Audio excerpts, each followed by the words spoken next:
Good afternoon, my name is Jeff Kinnebrew. Today I'm going to be talking to you about the Summer Olympics. There are three main qualifications for a city to host the Summer Olympics. First, the city must be large enough. The city must be able to sustain the influx of millions of tourists. Its economy, its infrastructure, and its accommodations need to be able to handle the influx as well. Not only that, but the heightened security required for the Olympics must be able to be maintained by the city as well. The second requirement is that the city must be able to finance the Olympics, and this is going to come from taxpayer dollars.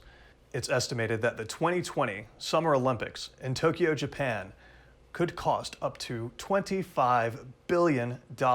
That's an incredible burden on the taxpayer.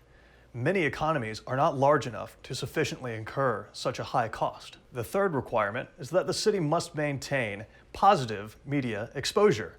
If a city is unable to properly represent the Olympics, the tangible benefit may be outweighed by the intangible cost. After considering these three requirements, I came to the conclusion that no one city should ever again host the Olympics. Now, I don't believe that the Olympics should be canceled. I believe there should be 5 locations chosen for every Summer Olympics.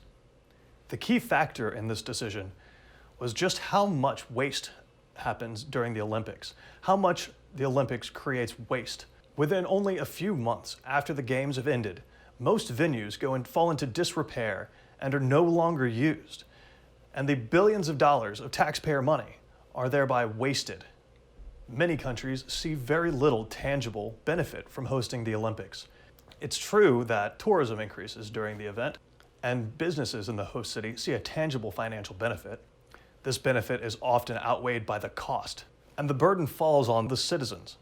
By hosting the Olympics in 5 locations, it will allow for these venues to be used over and over and over again, multiple times every 4 years.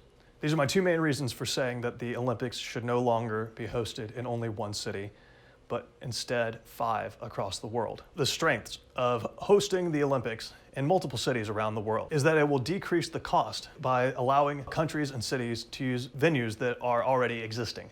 There will also be more events on during the day. Because of the time change around the world, viewing the Olympics will be more accessible than ever before. More media coverage means more potential for income for partners and sponsors.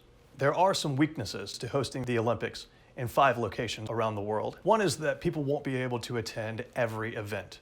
The events won't be in one central location, and people that wanted to attend basketball events might not be able to attend archery events as well, or running events. Also, a city hosting the less marketable events won't see as great an impact from tourism. And by virtue of how widespread these cities may be, media outlets will have to spend much more money to cover these events. But there are great opportunities for having the Olympics hosted in 5 locations around the world instead of just 1. Countries with smaller economies that would not have otherwise been able to afford to host the Olympics will now be able to do so, and as a result, we'll see a tangible financial benefit through tourism.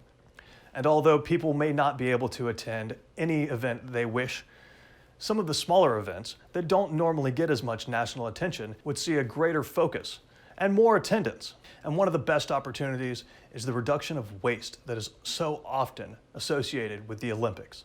But this idea does not go without threats to it occurring. It's possible that first-time host cities in smaller economies may not be as well prepared to handle the amount of tourism possible. Also, as we're seeing this year, a global pandemic may shut down the whole world, and now the 2020 Tokyo Olympics look like they might not occur at all. There's also the threat of countries with smaller economies will only ever be able to host the events that are less marketable. These threats can be addressed through the strengths of this idea. As I mentioned, the 2020 Olympics look like they might not occur at all.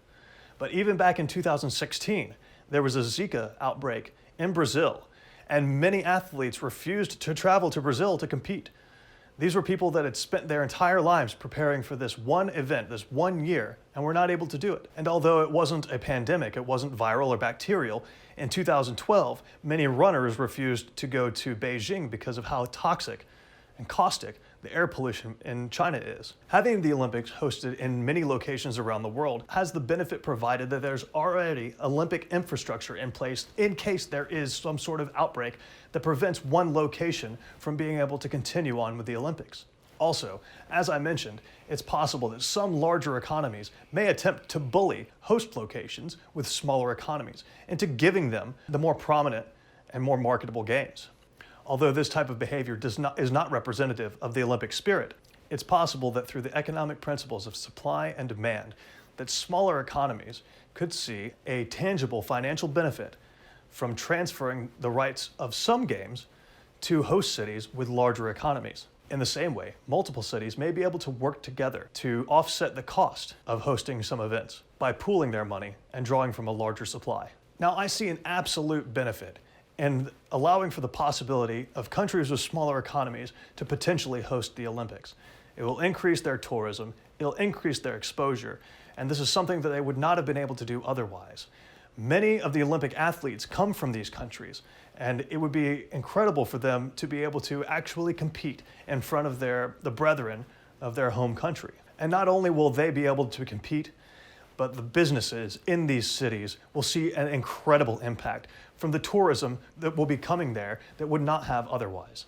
And it's very likely that people around the world could be seeing these locations for the first time and become tourists to the location after the Olympics has taken place. Even though all of the events won't be held in the same location, some of the smaller events will thereby see a heightened awareness and a heightened interest from the visitors to the host city. This could result in greater media coverage and a larger crowd in attendance for the smaller events. The media itself will have a great opportunity to spread out its correspondence around the world and to test some of the correspondence that have not yet been utilized to see what they're made of, to see what they can potentially do in the future. For all of these reasons, I believe that it is in the best interest of the Olympics and the best interest of host cities around the world and the best interest of the world, the citizens of the world, for the Olympics to no longer be held in only one location, but in 5 locations around the world. Doing so will make the Olympics a truly global event.